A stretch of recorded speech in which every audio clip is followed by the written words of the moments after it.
Hello everyone, welcome back to Kapil physics classes.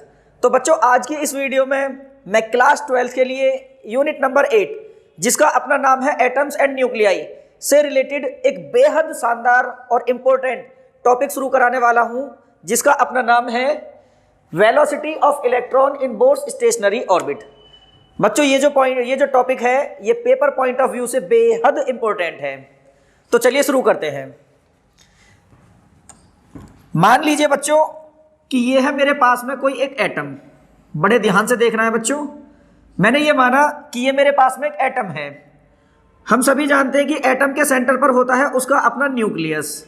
तो ये हो गया एटम का अपना न्यूक्लियस। और फिर हमें ये भी पता है कि इस न्यूक्लियस के चारों तरफ सर्कुलर ऑर्बिट्स में रिवॉल्व करते हैं इलेक्ट्रॉन। तो मान लीजिए कि ये जो न्यूक्लियस है, इस न्यूक्लियस का अपना चार्ज होता है बेटा प्लस का Ze। ये हो गया है एटम। और ये एटम की बेटा एक सर्कुलर ऑर्बिट है, और मैंने मान लिया कि इस सर्कुलर ऑर्बिट का जो अपना ये रेडियस है वो है स्मॉल आर। कितना है बच्चों? Small r. अब मान लीजिए हमारे पास में ये है एक इलेक्ट्रॉन जो कि इस आर रेडियस की सर्कुलर ऑर्बिट में रिवॉल्व कर रहा है। और रिवॉल्व कर रहा है बच्चों वो इस डायरेक्शन में, इस तरीके से रिवॉल्व कर रहा है। और इसके रिवॉल्व करने की जो वेलोसिटी है वो मैंने v लेट कर ली। कितनी लेट कर ली बच्चों? v। तो इस v को कैलकुलेट करने के लिए हमें यहाँ पर एक फॉर्मूला ड्राइव करना है।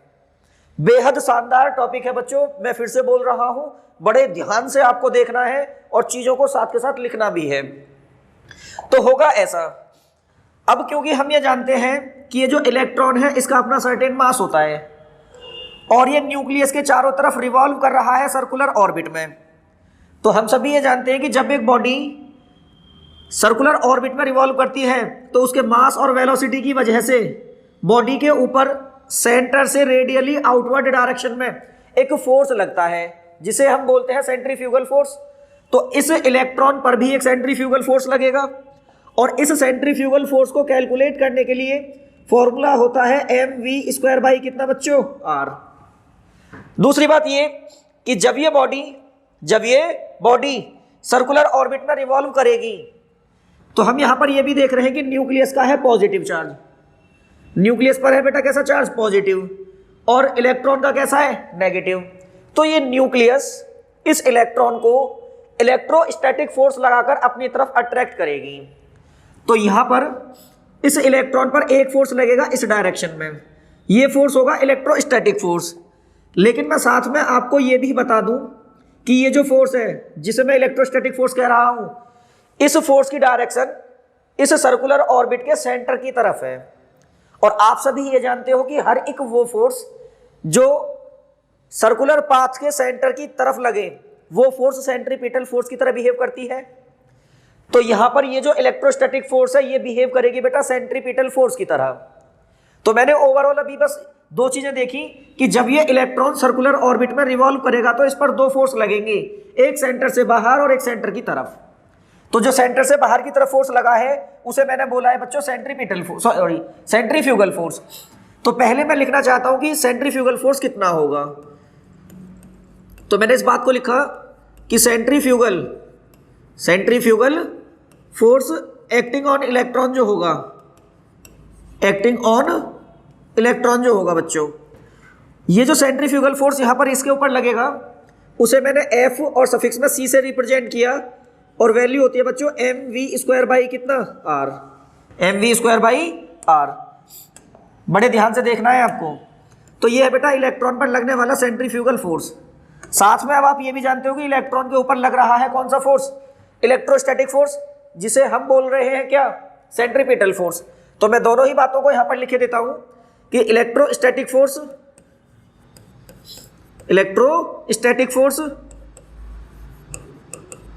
जिसका अपना दूसरा नाम है कौन सा बच्चों?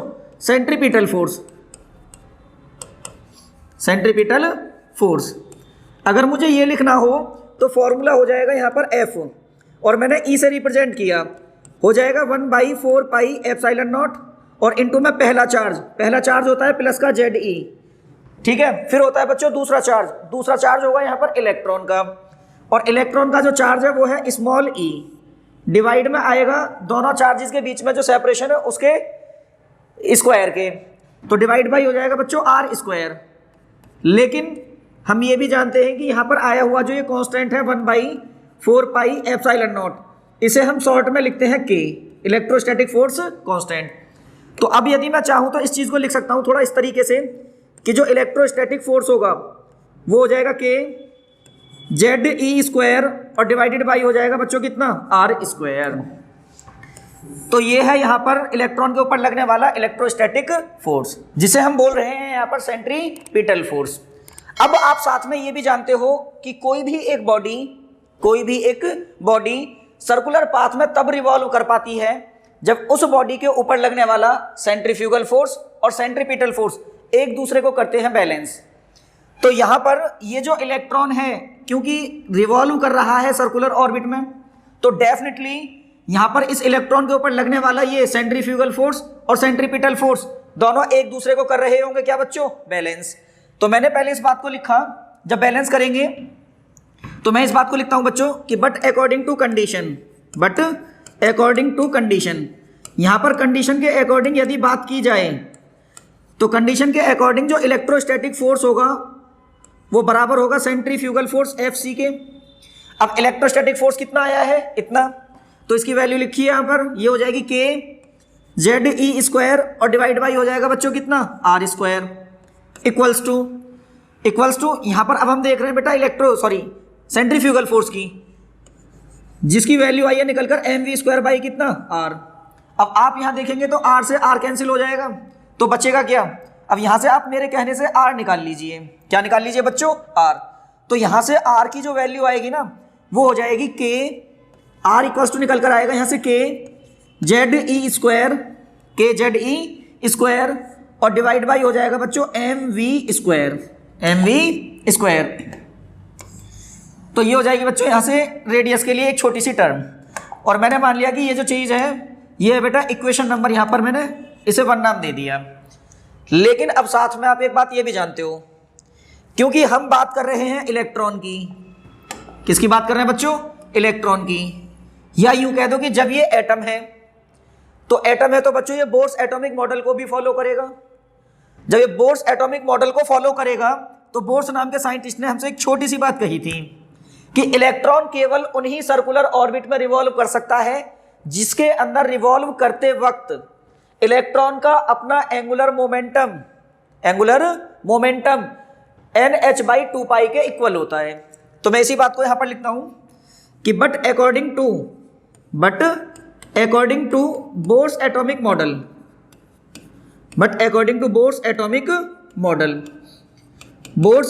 मॉडल के अकॉर्डिंग जो इलेक्ट्रॉन होगा वो उसी सर्कुलर ऑर्बिट में रिवॉल्व कर सकता है जिसके अंदर उसका एंगुलर मोमेंटम को बच्चों जे से रिप्रेजेंट करते हैं।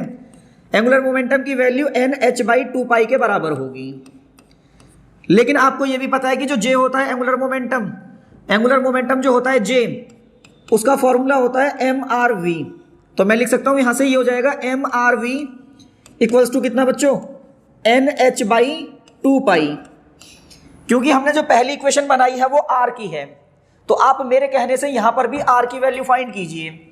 तो ये R इक्वल्स टू हो जाएगा NH/2π और इनटू में हो जाएगा कितना MV, कितना हो जाएगा MV।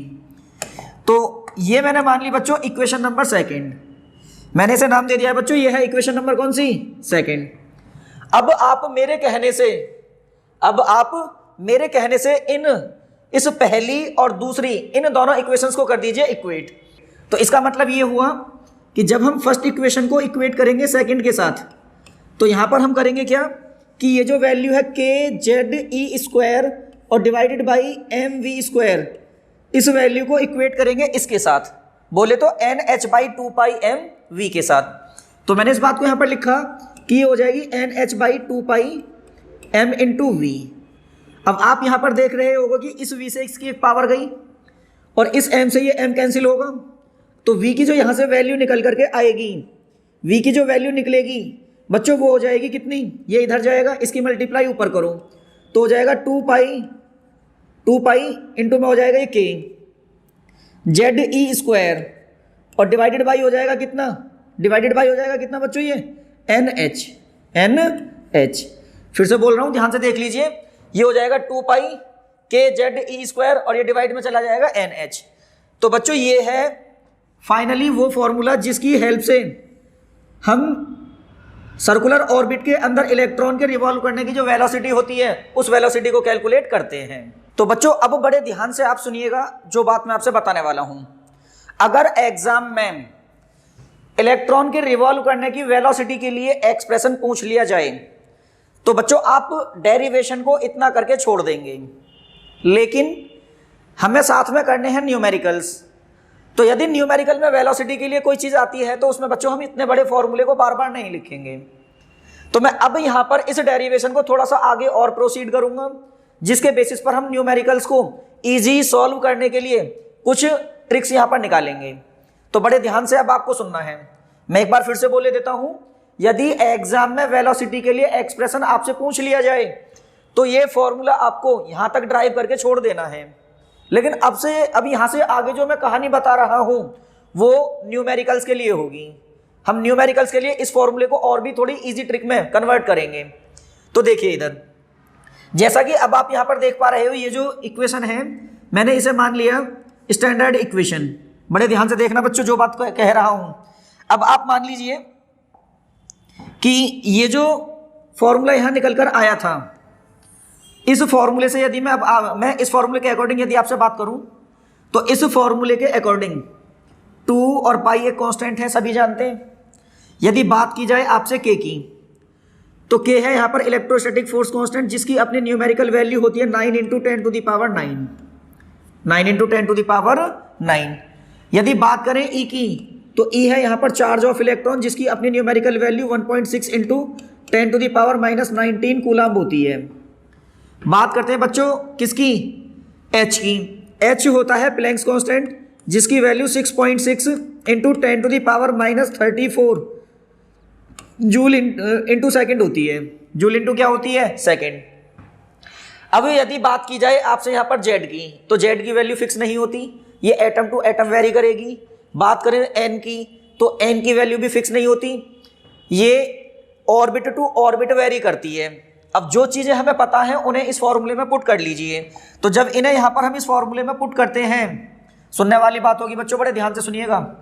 जब इन सारी वैल्यूज को हम यहां पर पुट करते हैं तो मतलब हो गया कि जो V है, V की जब ये सारी वैल्यू हम यहां पर पुट करेंगे तो 2 पाई की वैल्यू हमें पुट करनी है 3.14 इंटू K की वैल्यू है बच्चों 9 × 10⁻, कितना 9 इंटू में बात करेंगे Z की, लेकिन Z हमें पता नहीं, Z हमें पता नहीं।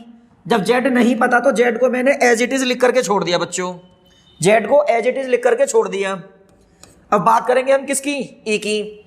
E की वैल्यू आप सभी जानते हो 1.6 × 10⁻⁻19 होती है, लेकिन इसका करना पड़ेगा हमें होल स्क्वायर। क्या करना पड़ेगा, होल स्क्वायर, और अपॉन में आएगा n × h। अब लेकिन यहां पर हमें n की वैल्यू भी नहीं पता होती है, तो मैंने n को n रहने दिया। और यदि बात करें h की, तो h की वैल्यू हमें पता है, वो होती है बच्चों कितनी 6.6 × 10⁻⁻, कितना 34 होती है पावर। उसके बाद जब हम इस पूरे पार्ट को सॉल्व करते हैं ना बच्चों, ये बात सुनने वाली होगी और बेहद इंपॉर्टेंट होगी। जब हम इस पूरी चीज को सॉल्व करते हैं तो सॉल्व करने के बाद जो हमारा फाइनली आंसर आता है वो आता है बच्चों V इक्वल्स टू, ध्यान से सुनना, वो होता है V equals to 2.2 into 10⁻6 metre, ये सॉरी 2.2 इंटू 10⁻6 और इंटू में होगा कितना Z, इंटू में होगा बच्चों कितना ये Z divided by n, metre per second. लेकिन अब मैं आपसे एक छोटी सी बात और कहूंगा। जब इलेक्ट्रॉन की बात होती है तो इलेक्ट्रॉन किसी भी ऑर्बिट में रिवॉल्व कर सकता है। जब रिवॉल्व करेगा तो उसकी वेलोसिटी को कैलकुलेट करने के लिए जो हमारा ये वाला फॉर्मूला था, न्यूमेरिकल्स को सॉल्व करने के लिए मैंने उसमें वैल्यूज पुट की और उसे एक ईजी वे में कन्वर्ट कर दिया। लेकिन इस फॉर्मूले में अभी आपको z और n की वैल्यू भी नहीं पता, z और n की वैल्यू भी नहीं पता। लेकिन यदि मैं अब यहां पर आपसे स्पेशली ये कह दूं, एक एटम का नाम ले दूं, जैसे मान के चलो मैंने कह दिया बेटा कि अब हम बात कर रहे हैं फॉर हाइड्रोजन एटम के लिए। किसके लिए बात कर रहे हैं? फॉर हाइड्रोजन एटम के लिए। ध्यान से सुनिएगा। तो मैंने बात की आपसे for hydrogen atom, for hydrogen atom. तो जैसे ही हम आपसे हाइड्रोजन एटम का जिक्र करेंगे तो तुरंत आप समझ जाएंगे कि हाइड्रोजन एटम, उसके लिए z की वैल्यू कितनी होती है? 1। तो हाइड्रोजन एटम के लिए जब ये फॉर्मूला आप अप्लाई करोगे तो वहां पर z की वैल्यू 1 पुट करनी पड़ेगी। लेकिन अभी भी आपसे ये नहीं कहा गया कि इलेक्ट्रॉन पहली ऑर्बिट में है या दूसरी में है या थर्ड ऑर्बिट में है। तो मैंने एक छोटी सी बात कही, जब हाइड्रोजन एटम का जिक्र करोगे तो लेकिन अभी ऑर्बिट के लिए पता नहीं है कि ऑर्बिट कौन सी है।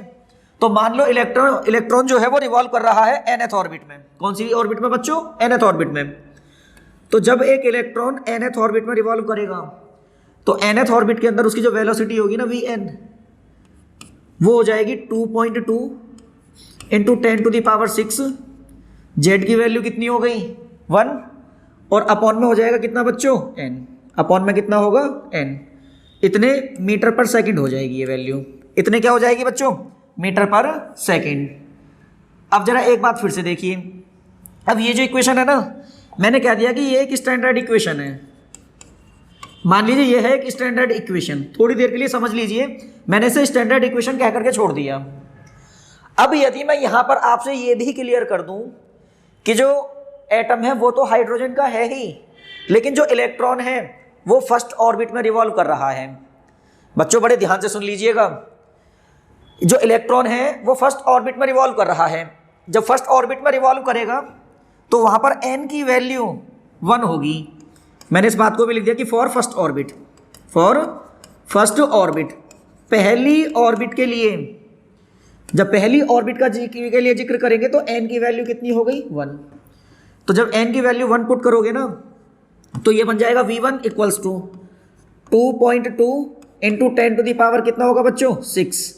n की वैल्यू 1 पुट कर दी है, मीटर पर कितना होगा ये? Second, metre per second. तो अब इसका मतलब ये हो गया, यदि एटम हो हाइड्रोजन का और इलेक्ट्रॉन रिवॉल्व करे पहली ऑर्बिट में, एटम तो हो हाइड्रोजन का और इलेक्ट्रॉन रिवॉल्व करे पहली ऑर्बिट में, तो पहली ऑर्बिट में रिवॉल्व करते समय उसकी वेलोसिटी बेटा जी इतनी होगी। इतनी बोले तो कितनी? 2.2 इंटू 10⁻⁶ मीटर पर सेकेंड। अब आप एक छोटी सी बात और देख लीजिए, बहुत ही छोटी सी बात और बहुत प्यारी बात होगी बच्चों। देखिए इधर, अगर मैं अब आपसे एक बात कहूं, आप एक बार मेरे कहने से इस स्टैंडर्ड इक्वेशन को देखो और देखो इस वाली इक्वेशन को, इन दोनों इक्वेशंस को फोकस कीजिए। जब आप स्टैंडर्ड इक्वेशन को देखेंगे तो उसके अंदर आया हुआ इतना पार्ट, बच्चों बड़े ध्यान से देख लीजिए, स्टैंडर्ड इक्वेशन के अंदर आया हुआ ये वाला पार्ट और इस वाली इक्वेशन के अंदर आया हुआ इतना पार्ट बराबर है। तो इतनी चीज को मैंने V1 बोला, इतनी चीज को मैंने क्या बोला? V1। और V1 आपको यहां, V1 जो आपको बोला, ये जो मैंने V1 बोला है इसे यहां पुट कर सकता हूं। तो मैंने कहा बेटा कि from standard equation, from standard equation, बड़े ध्यान से देख लीजिए, from standard equation, standard equation में जब इस वैल्यू को पुट करोगे तो जो Vn होगा ना, कितना होगा बच्चों? Vn, इतने पार्ट को V1 बोलेंगे तो वो हो जाएगा V1 by n। V1 by कितना होगा? n। देखिए इधर, तो फाइनली बच्चों ये है वो फॉर्मूला जिसके बेसिस पर आप इलेक्ट्रॉन के रिवॉल्व करने की वेलोसिटी को फाइंड करेंगे। लेकिन इस फॉर्मूले की खास बात होती है, जब आपको पहली ऑर्बिट के अंदर कितनी वेलोसिटी है वो पता हो और किसी दूसरी ऑर्बिट के अंदर कितनी वेलोसिटी होगी वो फाइंड करनी हो, तो उस टाइम पर आपको ये फॉर्मूला यूज कर लेना है। ठीक है बच्चों? तो चलिए बच्चों बात करते हैं फिर से एक न्यू टॉपिक की। इस बार हमारा न्यू टॉपिक है कि frequency of electron in Bohr's stationary orbit. मतलब जब कोई एक इलेक्ट्रॉन किसी स्टेशनरी ऑर्बिट में रिवॉल्व करता है तो रिवॉल्व करते वक्त उसकी फ्रीक्वेंसी कितनी होती है उस फ्रीक्वेंसी को फाइंड करने के लिए हमें यहाँ पर एक एक्सप्रेशन ड्राइव करना है। तो बड़े ध्यान से आपको सुनना है। मैंने ये माना बच्चों कि ये है मेरे पास में एक एटम। अब आप सभी जानते हो एटम के सेंटर पर होता है उसका अपना न्यूक्लियस, और न्यूक्लियस के चारों तरफ होती है उसकी अपनी सर्कुलर ऑर्बिट। फिर हम ये भी जानते हैं कि सर्कुलर ऑर्बिट में रिवॉल्व करते हैं इलेक्ट्रॉन। कौन रिवॉल्व करते हैं बच्चों? इलेक्ट्रॉन। अब जब ये इलेक्ट्रॉन रिवॉल्व करेगा तो इस इलेक्ट्रॉन के रिवॉल्व करने की अपनी वेलोसिटी भी होगी। तो मैंने मान लिया कि ये इलेक्ट्रॉन इस डायरेक्शन में v वेलोसिटी से कर रहा है रिवॉल्व। जब ये v वेलोसिटी से रिवॉल्व करेगा तो इस सर्कुलर ऑर्बिट की जिसमें ये रिवॉल्व कर रहा है उसका रेडियस भी होगा। तो मैंने मान लिया कि इसका जो रेडियस है ना बच्चों वो है स्मॉल r। कितना है बच्चों? Small r। तो आप सभी ये जानते हो कि जब ये इलेक्ट्रॉन इस सर्कुलर ऑर्बिट में रिवॉल्व कर रहा था तो इसके रिवॉल्व करने की जो अपनी वेलोसिटी थी, अपनी क्या थी बच्चों? वेलोसिटी, वो इतनी थी। अब आप ये भी जानते हो कि जब एक इलेक्ट्रॉन सर्कुलर ऑर्बिट में रिवॉल्व कर रहा है तो वेलोसिटी तो इतनी हो गई, लेकिन जब ये सर्कुलर ऑर्बिट में रिवॉल्व करेगा तो इसके रिवॉल्व करने की अपनी सर्टेन एंगुलर वेलोसिटी भी होगी। तो हमने बच्चों एक छोटी सी बात ये भी पढ़ी है कि यहाँ पर इलेक्ट्रॉन के लिए जो वेलोसिटी होगी v, उसका हमने एक फॉर्मूला और भी पढ़ा है, वो होता है r इंटू ओमेगा। फिर आप ये भी जानते हो कि जो ओमेगा होता है वो 2 पाई इंटू फ्रीक्वेंसी होता है। तो यहाँ से v की जगह हम लिखेंगे r ओमेगा, और ओमेगा की जगह भी कितना लिखेंगे? 2 पाई इंटू कितना बच्चों? फ्रीक्वेंसी। आप मेरे कहने से इस चीज़ को उठाओ और v की जगह पुट कर दो। देन जब आप इस चीज़ को यहाँ पर पुट करोगे तो इसका मतलब हो गया कि r into 2 pi nu equals to हो जाएगा बच्चों कितना? 2 पाई के जेड ई स्क्वायर, 2 पाई के जेड ई स्क्वायर, और डिवाइड बाई हो जाएगा n into H. n into कितना होगा? h। यहाँ पर 2 पाई से 2 पाई कैंसिल होगी। बात करते हैं फ्रीक्वेंसी की, क्योंकि हमें न्यू के लिए एक्सप्रेशन फाइंड करना है। तो यहाँ से न्यू की जो वैल्यू आएगी निकल कर, वो वैल्यू हो जाएगी कितनी बच्चों? वो हो जाएगी के जेड ई स्क्वायर, और अपॉन में हो जाएगा एन एच, और डिवाइड में हो जाएगा कितना? ये r। लेकिन अब आप मुझे एक बात बताइए, यहाँ पर आया है बच्चों रेडियस। क्या आया है? रेडियस। लेकिन अभी थोड़ी देर पहले मैंने इस रेडियस को कैलकुलेट करने के लिए भी एक फॉर्मूला ड्राइव किया था।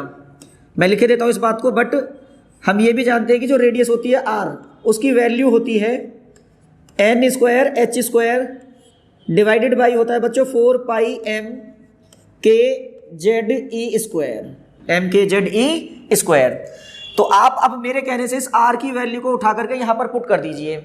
जब आप इस वैल्यू को यहाँ पर पुट करोगे तो पुट करने पर फ्रीक्वेंसी के लिए जो एक्सप्रेशन बनेगा वो हो जाएगा बच्चों के जेड ई स्क्वायर, और डिवाइड बाई होगा कितना? डिवाइड बाई ये एन एच, डिवाइड बाई जाएगा एन एच इंटू आर, और आर की जगह आपको लिखना है ये बोले तो कितना? एन स्क्वायर एच स्क्वायर, और डिवाइड वाली जो भी टर्म है इन्हें मैं चाहूँ तो ऊपर लिख सकता हूँ। तो मैंने नीचे वाली जितनी भी टर्म थी वो ऊपर पहुँचा दी बच्चों। ऊपर पहुँचने के बाद में हो जाएगी ये 4 पाई एम के जेड ई स्क्वायर, एम के जेड ई स्क्वायर। अब आप देख लीजिए इसमें से कुछ चीज़ें कट तो नहीं रही हैं। तो अब यहाँ से अगर हम कहना चाहें बच्चों तो फ्रीक्वेंसी के लिए जो एक्सप्रेशन हमारा यहाँ बनेगा, फ्रीक्वेंसी के लिए जो एक्सप्रेशन हमारा यहाँ पर ये बन करके आएगा, ये एक्सप्रेशन ध्यान से देखिएगा, ये हो जाएगा बेटा न्यू इक्वल्स टू यहाँ पर 4 पाई के की मल्टीप्लाई के में करोगे तो के स्क्वायर हो जाएगा। तो ये हो जाएगा 4 पाई के स्क्वायर, और यहाँ पर ये जेड और जेड स्क्वायर भी होगा, 4 पाई के स्क्वायर जेड स्क्वायर, और इनटू में ई ये रहा, ई की पावर ये रही 2, तो ये हो जाएगा ई की पावर 4, और इनटू में बच्चों ये क्या बचा यहाँ पर? m, इनटू में हो गया ये m, और तो ऊपर कुछ नहीं बचा, जरा देख लीजिए।